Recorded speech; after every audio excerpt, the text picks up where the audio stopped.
안녕하세요. 자, 오늘은 문단의 구조부터 보겠는데요. 209쪽에 먼저 우리 문단은 반드시 중심 문장과 뒷받침 문장으로 이루어져 있습니다.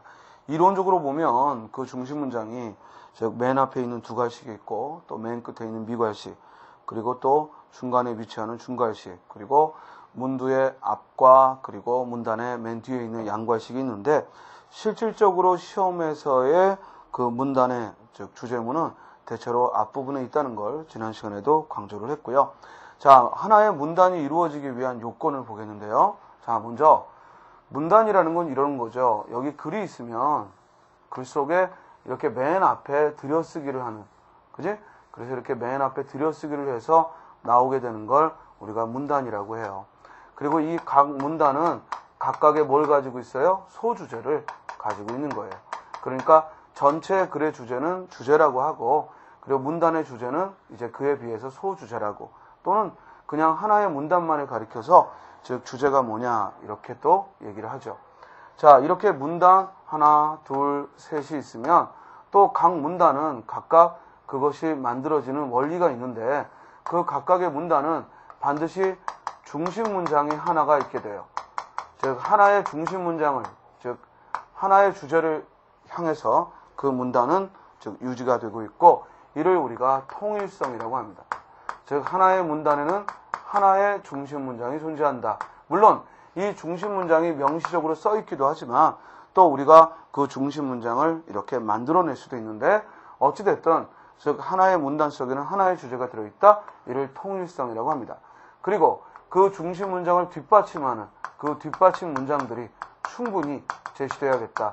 예를 들어서 소설의 구성에는 인물, 사건, 배경이 있다. 그러면 그 뒤에 뒷받침 문장에는 인물에 대한 얘기, 사건에 대한 얘기, 배경에 대한 얘기 모두가 빠짐없이 나와야겠죠. 이렇게 뒷받침 문장은 충분히 중심 문장을 도와줘야 한다. 이를 뭐라고 하냐면 완결성이라고 합니다.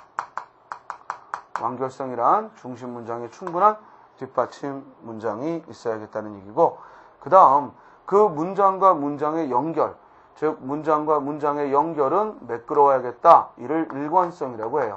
주로 일관성은 지시어나 접속어 등이 즉 알맞게 들어가 있어야겠다. 예를 들어 앞뒤가 역접일 때 그러나를 써야지 거기 그리고를 써서는 안 되겠고, 또 앞뒤가 인과의 관계면 그러므로를 써야지 그리고를 쓰면 안 되겠죠. 이렇게 지시어나 접속어를 알맞게 넣어야겠다. 이를 일관성이라고 합니다. 거기 209쪽에 먼저 통일성이 결여된 문단을 보면 가달락에 나는 학창시절에 훌륭한 선생님을 만난 것 같다. 그러면 이 글에는 뭐가 나와야 돼? 훌륭한 선생님을 만났다고 했으니까 어떤 분들을 만났는지 그 예를 들어주면 좋겠죠. 초등학교 때 스님은 무척 자상했고 중학교 때는 엄격하지만 너그러운 분이셨다. 그런데 또한 고등학교 때에는 좋은 친구들을 만나 뜻있게 보냈다. 자, 지금 화제는 내가 학창시절에 좋은 선생님을 만났다는 얘기인데, 갑자기 문단 맨 끝에 친구들, 좋은 친구들을 만났다는 얘기를 했어요. 이건 이 글의 주제에서 벗어나죠. 이럴 때 우리는 뭐라고 해요? 통일성에 어긋난다라고 삭제해야겠다라고 판단을 하는 겁니다. 또 완결성이란 뒷받침이 충분해야 한다라는 얘기를 했는데, 자, 거기 가달락을 보면 우리나라의 4계절은, 즉 4계절은 모두 아름답다 그랬어. 그리고서 봄에는 꽃이 피고 여름에는 새가 지저긴다. 또한 겨울에는 흰눈이 온 세상을 하얗게 만든다. 뭐가 빠졌지? 앞에서는 4계절이라고 해놓고 4계절이 아름답다 해놓고 뒤에 가서는 가을이 빠졌죠. 이러면 뭐가 부족하다? 즉 완결성이 부족하다라고 평가하는 거예요. 자, 뒤로 가면 일관성이 결여된 문단을 보면 사회화는 개인이 사회의 문화를 익히고 사회에서의 자신의 역할을 습득함으로써 그 사회의 한 구성원으로 되어가는 과정이다. 여기까지 사회화의 정의를 들었죠? 사회화란 이런 것이다. 사회화란 즉 자신의 역할을 습득하고, 개인이 자신의 역할을 습득하고 그 사회의 한 구성원으로 되어가는 과정이다라고 사회화의 정의를 들었어요. 그리고 그 뒤에 사회 구성원들은 사회의 역할기다나 문화 규범에 의지하여 살아가면서도 한편으로는 그것들을 재구성하려는 노력을 계속 시도하기 때문이다 라고 했는데, 지금 뒤에 나온 내용은 앞에서는 사회화의 정의를 들었지만 뒤에서는 그 사회의 구성원들이 어떤 역할을 해나가는지 이를 상수라고 있으니까 왜냐하면 이라는 접속어는 어울리지가 않죠. 이럴 때 우리는 접속어나 지시어가 잘못됐을 때 일관성이 결여됐다라고 평가하는 겁니다. 됐죠? 자, 다음 이제 211쪽에 보면은 여기 주지, 근거, 부연 이런 용어들을 여러분들이 시험에서 가끔 문장과 문장의 관계를 파악하는 문제 또는 문단과 문단의 관계를 파악하는 문제에 있어서 주지, 부연, 상술 이런 말들이 좀 어려울 거예요. 그런데 알고 보면 이거야. 그 문단 안에서 가장 중심되는 게 즉 곧 주지예요. 그리고 그 중심되는 것에 어떤 관계를 맺고 있느냐에 따라서 이름을 붙이는 거라고. 만약에 설명적인 글이라면 상술했다라고 이름 붙이고 반면에 논증적인 글이라면 근거를 들었다라고 이름을 붙이는 거야. 즉 상술했다 또는 근거를 들었다. 그리고 이제 이와 같은 상술, 근거에 있어 덧붙이는 말이 오면은 그걸 부연했다라는 말을 또 써요. 그리고 만약에 어떤 중심되는 말의 앞에 그 논제에 미리 인정해야 되는 바가 나오면 이걸 또 전제다라고 이야기를 해요. 그래서 또는 설명의 글이라면 도입이라는 또 말을 하죠. 자, 이 정도만 알고 있으면 돼요. 그래서 중심되는 글에 대한 뒷받침은 상술 혹은 근거, 그리고 그에 덧붙이는 내용은 부연, 그리고 즉 어떤 중심되는 말을 하기 전에 미리 인정하고 있는 바를 전제, 그리고 앞에서 어떤 글을 시작하기 전에 흥미를 유발하기 위해 즉 독자의 관심을 유발하기 위해 써놓는 걸 도입글 또는 도입문단이다 라고 얘기를 합니다. 자, 부문 봐요. 211쪽 가달락을 보면요. 먼저 스님이 기역, 니은, 디귿, 리을, 미음, 비읍하고 문장에 임의적으로 부호를 붙여놨어.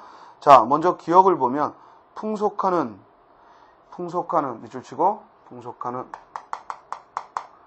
자, 이렇게 어떤 낱말 뒤에 보조사 은, 는이 오면 이는 그 글의 화제어, 즉 그 글의 화제어, 주제어를 소개하는 거야. 따라서 이 글은 풍속화를 화제로 쓰고 있다라는 걸 알 수 있지. 인간의 생활상을 적나라하게 표현해야 하므로 무엇보다도 먼저 사실성을 중시하지 않을 수 없다. 따라서 풍속화의 특성을 이 글은 얘기하고 있고 그 첫 번째로 사실성을 들었어요. 그래서 풍속화는 사실성의 특성을 갖는다. 또한 인간, 자, 또한이라는 즉 접속어를 썼으니까 다음에 나올 내용은 이 풍속화가 사실성을 가졌다라는 것과 대등한 문장이 나오겠지. 즉 풍속화는 뭐예요? 기록성을 가졌다. 그죠? 풍속화는 즉 자연이 많든 적든 기록적 성격을 지니게 된다. 기록성을 가졌다는 거야. 그러면 여기 사실성을 가졌다는 것과 기록성을 가졌다는 것은 둘이 서로 대등하죠. 이럴 때 우리는 대등관계다 혹은 병렬관계다 혹은 대등관계다라고 얘기를 해. 그런데 디귿에서 접속어 뭐 나왔어? 그러므로. 자, 그러므로가 나왔다는 얘기는 앞에까지 얘기한 것을 근거로 요약 혹은 그 작은 결론을 내리겠지. 그러므로 이 사실성과 넓은 의미에 있어서의 기록성은 풍속화의 1차적인 요건이며 생명이라고 할 수 있다. 즉 앞에 나온 내용을 요약하는 내용이 즉 디귿에 나와 있는 거죠. 그러면 기역과 니은은 대등관계, 병렬관계고 디귿은 그 기역과 니은을 요약한 문장이다. 이렇게 정리할 수 있겠네. 그 다음 리을, 이 두 가지 중에 어느 한 가지만 결여되어도 진실한 풍속화라고 보기 어렵다. 자, 어차피 풍속화의 즉 근본적인 속성으로 사실성과 기록성이 있다고 했으니까 이 중에 어느 하나가 결여되면 풍속화라고 보기 어렵다라는 건 하나만한 얘기거든. 즉 앞의 내용에서 더 덧붙일 게 없고 더 첨가되는 내용이 없고 하나만한 내용이야. 이걸 우리는 부연이라고 하는 거예요. 그래서 리을은 앞의 내용에 대한 부연. 그러니까 이런 부연하는 글은 글의 독해에서는 전혀 중요하지 않은, 그지? 중요하지 않은 내용이 되겠지? 그 다음, 또한이라는 접속어가 또 나왔어. 또한. 그러면 이제 앞에서 얘기했던 사실성과 기록성, 이와 대등한 또 하나의 풍속화의 특성이 나오고 있는 거지. 또한, 풍속을 추상적으로 표현한다거나, 현대의 화가가 현대의 풍속을 외면하고 조선시대의 풍속을 상상해서 그린다면 그러한 그림들도 풍속화로서의 생명력을 지닐 수가 없게 된다. 자, 뭘 얘기한 거야? 바로 풍속화의 특성으로서 시대성을 든 거죠. 즉, 그 시대에 걸맞은 그림을 그려야겠다. 지금 시대에 조선시대의 풍속을 그리거나 이러는 것은 타당하지 않다. 그래서 그 시대의 풍속을, 즉 그 시대성을 가지고 있다. 그렇다면 이때 미음은 뭐와 대등한 거야? 기역, 니은과 대등한 거지. 그지? 그리고 이제 비읍에서 그러므로라고 나왔어요. 그러면 이제 그러므로 하고 나와 있는 이 부분에서 풍속화는 사실성, 기록성과 함께 시대성이 언제나 중요함을 알 수 있다. 뭐 한 거야? 즉 여기까지의 내용을 마지막 마무리하는, 그래서 미음에서 비읍에서 그러므로 하고 지금까지의 내용을 요약, 강조해주는 이런 문단의 구조를 우리가 파악할 수 있죠. 자, 이렇게 글을 구조적으로 읽는다는 것은 물론 여러분들이 평소에 이렇게 스님이 요약한 것처럼 세부적으로 글을 요약해 보지는 않아요. 그러나 시험에서 이제 이런 구조를 물었을 때 그거를 찾아보는 안목이 필요하고, 또 하나는 이렇게 글을 읽으면서 평소에 분석을 해놓으면 글에 대한 이해가 높고 오랫동안 기억이 돼요. 알겠습니까? 우리가 글을 구조적으로 읽으면 우리 기억에 상당한 도움을 주지. 그래서 결국 방금 한 번 읽고도 우리는 이 글이 풍속화의 특성을 이야기하고, 즉 설명하고 있는 글이고, 풍속화의 특성으로서 세 가지, 사실성, 기록성, 시대성을 들었다 하는 것을 우리가 한 번 더 반복해서 얘기해 볼 수 있게 되는 겁니다. 이해됩니까? 자, 이번에는 방금 읽었던 가글은 설명적인 요소가 강한 글이었다면 이제 좀 논증적인, 즉 설득적인 요소가 강한 나글을 보죠. 먼저 나글에서 원칙적으로 문화가 언어에 미치는 영향의 한계란 지극히 명백한 것이다. 의견이 나왔죠. 의견이. 즉 문화가 언어에 미치는 영향은 한계가 있다. 즉 문화가 언어에 미치는 영향은 즉 명백하게 한계가 있다. 자, 이는 의견을 얘기했어요. 자, 이제 이 의견을 밝히고, 그럼 뒤에 뭐 나오겠어? 왜 그렇게 판단하는지, 왜 문화가 언어에 미치는 영향은 한계가 있다고 생각하는지, 즉 이에 대해서 이제 논거를 들겠죠. 그래서 기억에서 즉 말하고자 하는 바를 이야기했고, 이제 니은을 보면 비록 문화의 발달로 인한 생활의 필요성에 따라 국어의 어휘가 크게 증가한 것은 분명하나, 쌤이 앞서 뭐라고 했어? 뭐뭐하지만, 뭐뭐하나, 이런 부정어가 나오면 뭐하라? 중요하지 않다. 따라서 가로쳐봐. 비록 문화의 발달로 인한 생활의 필요성에 따라 국어의 어휘가 크게 증가한 것은 분명하나, 가로치고, 문화가 발달되고 문화의 언어 유형이 고유화되었다고 해서 언어의 구조가 달라질 리 없고 어느 특성이 부과될 리도 없는 것이다. 즉 이는 이 니은 문장은 결국 기억에서 말한 문화가 언어에 미치는 영향은 한계가 있다. 여기에 대한 뭘 한 거야? 근거를 밝히고 있다. 그러면 이럴 때 우리는 기억을 주지. 그리고 그 근거를 밝히고 있는 부분, 이를 근거 또는 논거라고 말을 하게 되는 거예요.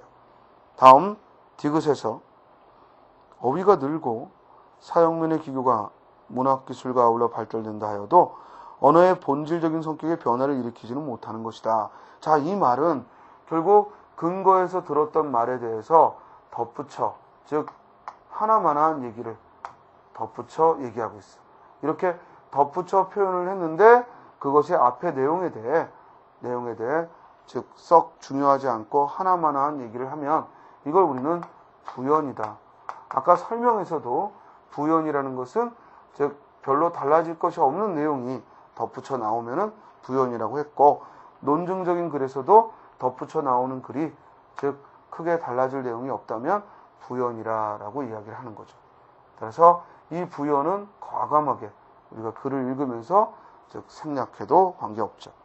다음 리을에서 국어에 있어서 그 배경이 된 문화가, 자, 이 앞에까지는 언어를 다뤘잖아. 언어를. 그지? 문화가 언어에 미치는 영향에는 한계가 있다고 그랬잖아. 그런데 리을, 즉 리을에서 뭐가 등장하냐면 국어에 있어서 하고 등장을 해요. 그러면 국어라는 것은 즉 이와 같은 그 언어에서 하나의 사례죠. 그죠? 우리 모국어는 그 여러 언어 중에서 하나의 사례로서 들어준 거지. 그리고 국어에 있어서 그 배경이 된 문화가 한문화 또는 중국적인 요소가 강하였다고 국어의 구조에 중국어적인 요소가 있을 리 없고, 불교 문화가 강하였다 하기로 종교적 색채가 국어에 가미될 리 없다. 오직 중국 문화의 생활화로 말미암은 필요성에서 한자 기원의 어휘가 다량으로 늘었고 불교에 관한 어휘가 같은 이유로 남았다는 정도로 하겠다. 따라서 리을과 미음에서는 즉 예를 들어준 거예요. 즉 예를 들어서 우리 예를 들어 설명하면 예시라고 하고요. 또 이렇게 예를 들어 논증하면 예증이라고도 해요. 그래서 이건 예시라고 말해도 좋고 예증이라고 말해도 좋은데, 왜냐면 분명히 의견을 말하고 있지만 이게 또 객관적인 판단을 할 수 있는 의견이니까 예시 혹은 예증이다. 따라서 여러분들이 이 글을 독해할 때는요, 앞에 기억의 내용에서 더 나아갈 게 아무것도 없죠. 그러므로 이 글의 주제는 하면 문화가 언어에 미치는 영향은 한계가 있다, 이것이고, 그리고 어떤 방법을 썼느냐, 예를 들어서 증명해내고 있다라고 그 방법을 얘기할 수가 있는 거예요. 이해되세요? 자, 그래서 이와 같은 용어들, 주지, 근거, 부연, 또 예시, 이런 용어들을 또 이해해 보면 좋겠습니다. 자, 이제 여러분들과 제가 해야 될 것은 거기 몇 가지 글들 지문 분석은 각각 읽어 보시고요. 거기 218쪽으로 가면 글의 구성해서 자연적 구성, 논리적 구성, 지금은 다 쓸데없는 얘기들이고요. 그리고 219쪽에 보면 이런 얘기가 나오죠. 서두, 본문, 결말 이렇게 글을 구성했을 때, 대체로 이런 3단 구성을 했을 때 서두에 들어가기에 좋은 내용, 그리고 본문에 들어가기에 좋은 내용, 그리고 결말에 들어가기에 좋은 내용, 이런 것들은 어떤 것들이 있는지 정도 봐두면 좋겠습니다. 먼저 219쪽 서두에 들어갈 내용은 독자의 흥미와 관심을 끌기에 좋은 내용, 또 과제를 제시하는 내용, 그리고 지필의 의의 또는 목적, 그리고 전개 방법 등을 제시하는 것, 또 어떤 개념이나 용어를 풀어내면서 출발하는 것, 또 글의 주제를 직접 처음부터 밝히고 진행하는 것, 또는 어떤 남의 말을 인용하거나 통계자료를 들거나 또는 속담 등을 들면서 출발하는 것, 그리고 최근에 일어난 사건, 사고 등을 들어서 얘기하는 것, 그리고 독자의 관심을 즉 환기시킬 수 있는 질문을 던지며 시작하는 것, 이런 것들은 모두 서두에서 우리가 좀 고려하면서 글을 써야 될 요소인데, 이 중에서 제일 중요한 건 서두의 가장 중요한 역할은 무엇보다도 뭐예요? 무엇을 쓸지를 알려주는 거죠. 그래서 과제 제시가 즉 가장 중요한 것이고 나머지가 부수적으로 따라올 수 있는 글입니다. 그래서 우리 시험에서는 이런 식의 출제를 하죠. 다음 중 서두에 적절한 글은, 또는 어떤 글을 주고 이 글이 즉 문단에 어디에 구성하면 좋은가, 이런 질문을 대체로 묻습니다. 거기 하나 읽어볼까요? 219쪽 첫 번째 예문 보면 학문은 해서 무엇하나. 자, 질문의 형식을 통해서 독자들에게, 즉 이 글이 학문의 목적, 학문은 해서 무엇하나 학문의 목적을 다루겠다 하고 과제를 제시하고 있죠. 다만 학문의 목적은 이러면서 출발하는 게 아니라 학문은 해서 무엇하나 하는 이런 다소 좀 도발적인 질문을 해서, 즉 공부하기 싫어하는 놈들, 그지? 여기에 솔깃해서 그래 공부는 해서 뭐하지? 하고 이렇게 관심을, 즉 흥미를 유발하도록 하고 있습니다. 그래서 질문을 통해서 이 글이 학문의 목적을 다룬다 하는 것을 밝혔고, 우리는 초등학교, 중고등학교, 그리고 대학까지 어려서부터 소년, 청년 시대를 거의 학문을 하는데 보내고 있다. 거기 학문을 하는데, 자, 대를 띄었었네요. 그죠? 대를 띄었었네. 왜요? 이때의 대는 의존명사로서, 즉 이 뒤에 부사격사 애를 넣어보면 매끄럽지? 학문을 하는데 보내고 있다. 그죠? 학자는 물론 이러니와 보통 사람들도 학교를 마쳤다고 학문을 그만두는 건 아니다. 일생을 두고 전문가, 자 한자어 봐봐. 전문가 할 때 시험에 한번 나왔어? 즉 전문가 할 때 문자를 써요. 알겠습니까? 여기 들을 문자도 아니고 질문할 문자도 아니고 그냥 대문 문자예요. 그래서 전문가라는 한자 기억을 해두시고, 또 주력이라는 얘기는 힘쓰다, 힘을 쏟다라는 얘기죠.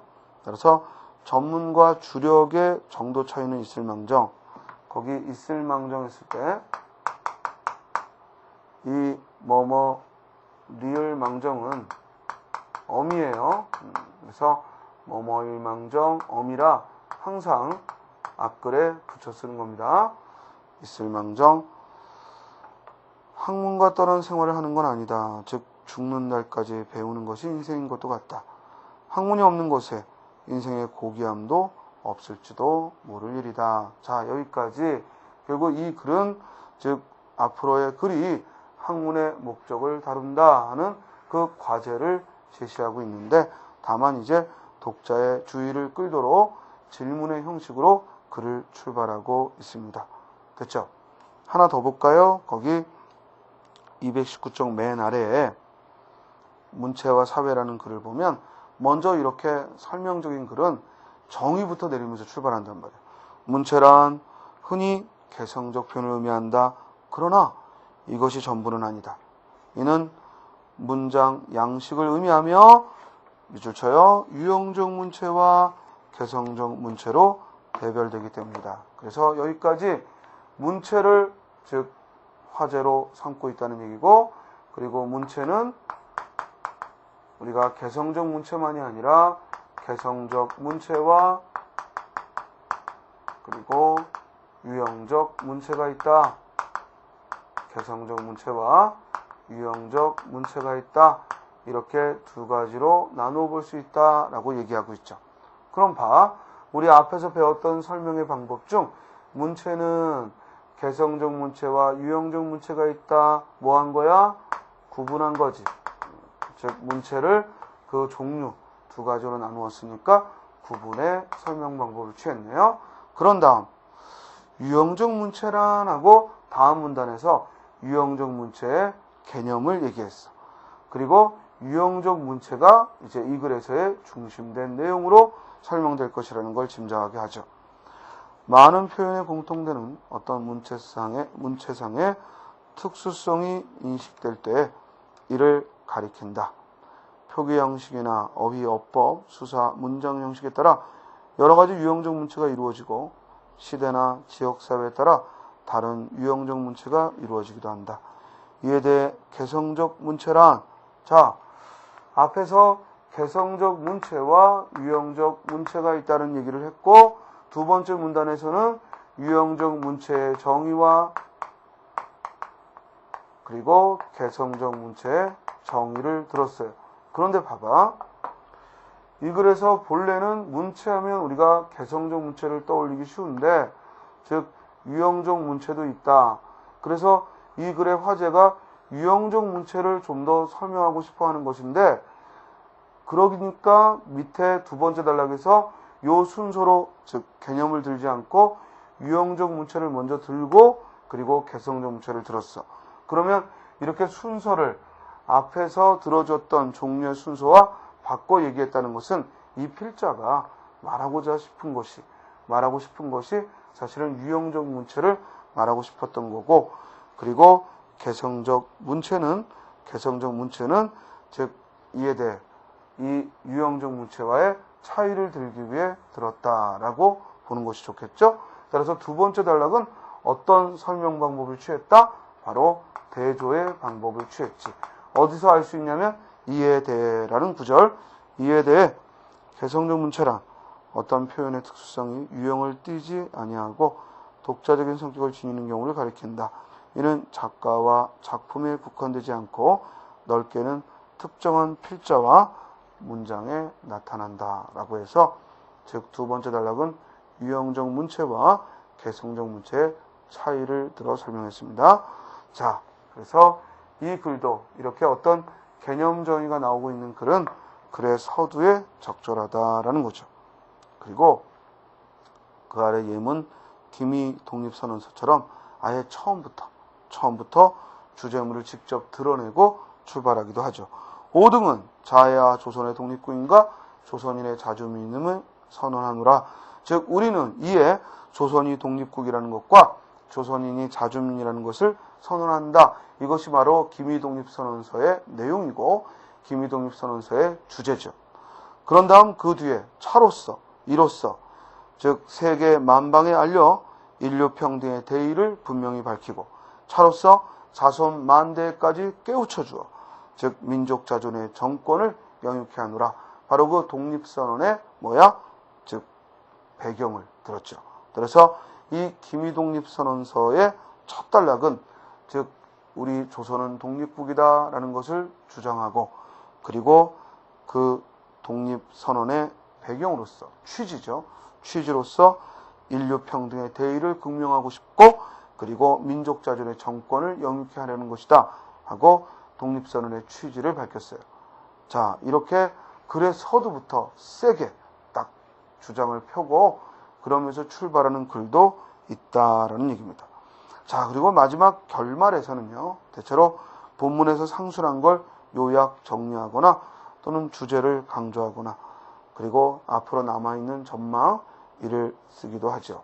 그래서 우리 결말에서 어울리는 지문은 즉 221쪽에 거기 현대사회 과제라는 지문 잠깐 보면, 그러기 위하여 우리 모두는 정신적 가치가 속하는 문화에 관심을 기울이고 학문과 예술적 창조에 참여하여 건설적 가치관을 가지고 우리 사회에 임하는 일이 시급하다.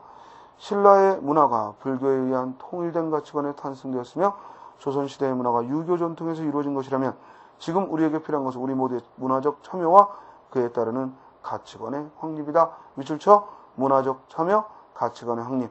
그리고 다음 문장에서 이 두 가지 조건, 두 가지란 뭐야? 문화적 참여와 가치관의 확립이 채워지지 않은 채로 물질과 정신의 균형을 얻거나 또는 새로운 문화를 창조해가는 것은 망상에 불과한 것이다. 따라서 이 글은 결국 우리가 즉 새로운 문화를 창조하기 위해서는 뭐가 필요하다? 문화적 참여와 가치관의 확립이 필요하다. 문화적 참여와 가치관의 확립이 필요하다는 현대사회의 과제를 마지막에 강조해주고 있고, 이렇게 결말 부분에서는 주제를 강조하고 그리고 그 구체적 방안을 제시할 수 있다는 거죠. 하나 더 볼까요? 그 아래 언어와 사회라는 글에 이 글이 결말 부분에 속한다는 것은 본문에 보면은 언어란 작게는 개인이 특정한 목적을 달성하기 위하여 사용하는 기호의 체계며 사회적 활동이다. 그리고 크게는 특정 사회, 집단, 나아가서는 인류 전체가 잘 살기 위하여 사회를 통제하고 상호 협동하는 수단이며 인간 사회생활의 한 양식이다. 우리가 언어를 대하면서 가장 기묘한 일은 그 의미용법을 정확하게 학습하여 가장 적절하고 효과적인 언어 사용의 능력을 충분히 기르는 것이다. 따라서 우리가 언어 생활을 하는 데 있어서 기묘한 면을 마지막 요약 강조했고, 그리고 끝으로 우리는 진정으로 국어를 아끼고 사랑하는 길이 무엇인가를 냉철하게 생각해야 한다. 즉 독자에 대한 당부로서 글을 맺었어요. 그럴 때 이와 같은 글을 우리는 결말 부분에 적절하다라고 평가하는 거죠. 됐나요? 자, 여기까지 여러분들은 우리 문단의 요건, 그리고 즉 문단을 이루고 있는 그 문장과 문장의 관계, 이런 것들을 봤습니다. 자, 이제 다음 시간부터는요, 직접 문제들을, 객관식 문제들을 풀면서요, 어떤 유형의 문제들이 나오고 있는가, 이걸 살펴보는 시간을 갖도록 하겠습니다. 예, 수고하셨습니다.